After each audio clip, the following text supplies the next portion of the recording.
What's good, peeps? Thank you, as always, for passing by the channel. Much appreciated. Hit that subscribe button if you guys are new. I'm home.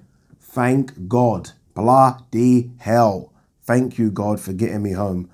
I actually landed just a few hours ago and took me about an hour and a half to get here from the airport. It's like, oh, fuck. I wish I was loaded so I could just have a chauffeur pick me up. I really, honestly, I mean, I was contemplating doing Uber, but I looked at it and it was like 80 quid. And I was like, oh, fuck you. I ain't paying 80 quid. So I got on the train in rush hour and it was like, oh, man, after 11 and a half hours. Normally, I do like a stopover. Not because I'm cheap, just because I actually don't like flying 11, 12 hours straight. Because it's just, unless you're doing first class or maybe even premium economy, it's not bad. But when you're fucking stuck in economy and then you're begging to see who's sitting next to you, and I had a big guy, it was quite big, and we were clearly both battling for the middle armrest. And in the end, I just gave up, and I was like, oh, for fuck's sake.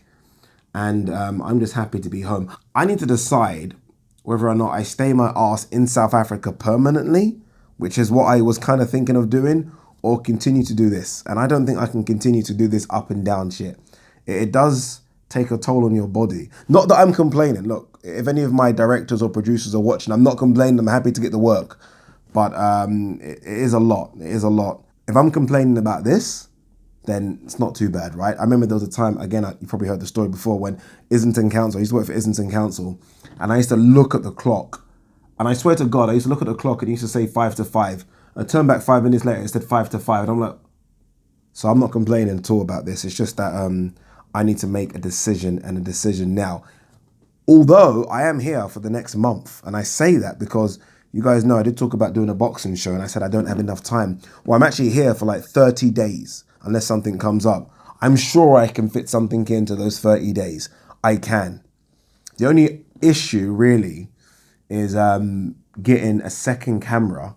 I won't use this one. I've got a proper camera and some mics. If I can get that, it's going to cost me a bit of money, which is a bit of a bummer. But if I can get that, if anyone out there, by the way, knows anyone that works in a Canon shop and they can fucking give me one, please. But if I can get that, then I'm good to go. I would literally film next week. There's nothing stopping us. I've got a few places that want to do it, and I'll just do it just to get one out of the way. I'm not looking for a perfect setup. All right, enough of that. That wasted about 2.5, 3 minutes of the video. Apologies. Let's talk Billy Joe Saunders, Callum Smith. Frank Warren actually spoke about this fight maybe 5 or 6 weeks ago. I'm actually thinking he even spoke about this fight before Billy Joe Saunders won that world title against Shefat Sifu. Is that his name? I think it was an IFL TV interview. It might have been Boxing Social, where he said he's actually sent an offer to Eddie Hearn about making this fight. Eddie Hearn, as Eddie Hearn always does when it comes to Frank Warren, has said he has not received an offer. Eddie Hearn does chat some shit, doesn't he? I mean, he does. I mean, he gets away with it because he almost speaks so well, right? He's got the gift of the gab, whereas Frank Warren doesn't. So you almost listen to Frank Warren's interviews sometimes and think that he's either a moany old so-and-so or just dumb, just because he hasn't got the gift of the gab, whereas Eddie Hearn has. But bloody hell, I would tell you now, I think Eddie Hearn lies a lot more than Frank Warren. So Eddie Hearn said he didn't receive the offer. Now I think they're all admitting they have received an offer, and that offer is a 50-50 split for Billy Joe Saunders and Callum Smith to get it on BT Sports. 110% this would be on BT Sports pay-per-view. Not complaining. Great fight, right? Great fight. Neither have anywhere to go. Let's be honest. I mean, Frank Warren hasn't done much with Billy Joe Saunders. I mean, yeah, people might say, but he's got him 2 world title fights. But when you look at his career so far, there isn't much on there. I mean, what's he got him? David Lemieux away from home. Andy Lee, I guess. We can talk about that fight.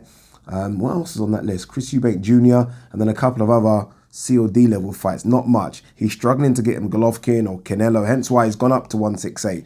But again, he's not really mentioned any of the other guys. So I don't think he can get anything for Billy Joe Saunders apart from this. Whereas Eddie Hearn, it's the same story for Callum Smith. He hasn't got him anything either. I mean, what's Eddie Hearn done for Callum Smith? And think before you answer that, because remember, the world titles are with World Boxing Super Series, which was a Sauland thing, really.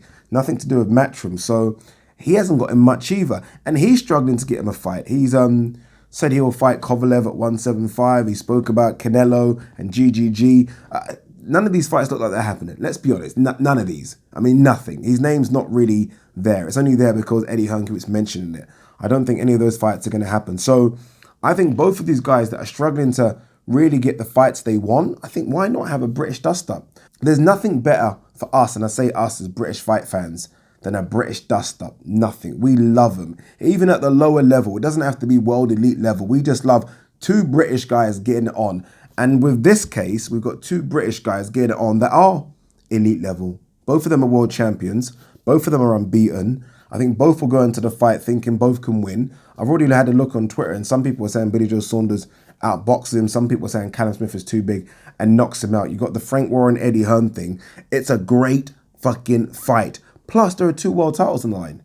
Two world titles. So whoever wins this, although I don't think deserves it, whoever wins this, you can say is 110% the number one at super middleweight. Got two world titles and the Ring Magazine belt. So it's a fantastic opportunity for both.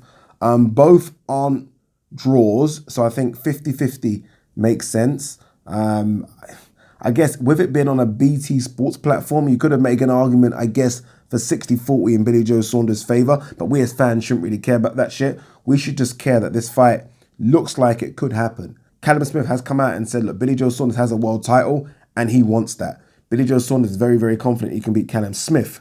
If I had to pick a winner now, I think I'd favour Billy Joe Saunders, you know. Don't know what it is. I know Callum Smith looked good against Ndam and put Ndam to sleep, but I'm still not sure about Callum Smith. I'm not. Whereas, I don't know why, because I haven't seen much, to be honest with you, but I still think there might be something just a little bit special about Billy Joe Saunders. And I do think he will raise his game when he fights better opponents. And I think we've seen that, right? Andy Lee, a lot of people predicted Andy Lee to win. He won that. People maybe thought David Lemieux would knock him out. He won that. Even the Chris Eubank Jr. fight, a lot of people gave Chris Eubank Jr. a very good chance, and he kind of embarrassed him for a few rounds. So I think he will raise his game, but nonetheless, I think it's a great fight, and fingers crossed it can happen. If I'm Callum Smith, I'm knocking down the door on Eddie Hearn and said, let me take this fight and fight on BT Sports because you are not giving me anything. You're not. And you haven't given me anything. So let me take this opportunity. It's a big fight for both. What do you guys think? Let me know. Peace.